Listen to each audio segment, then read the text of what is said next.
رښتینی رهبران صادق.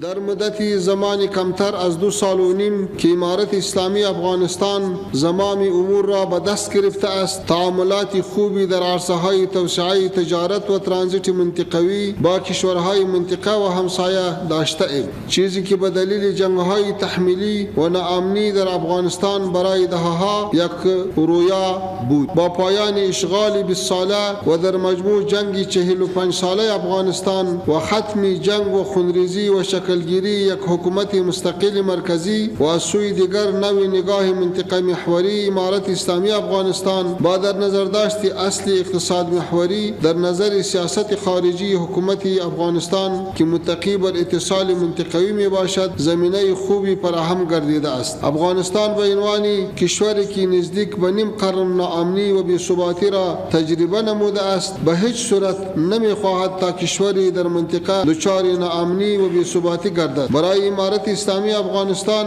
امنیت منطقه از اهمیت خاص برخوردار می باشد. امارت اسلامی افغانستان حاضر است با کار مشترک بر مبنای منافع مشترک و احترام متقابل با کشورهای منطقه تعامل و همکاری داشته باشد.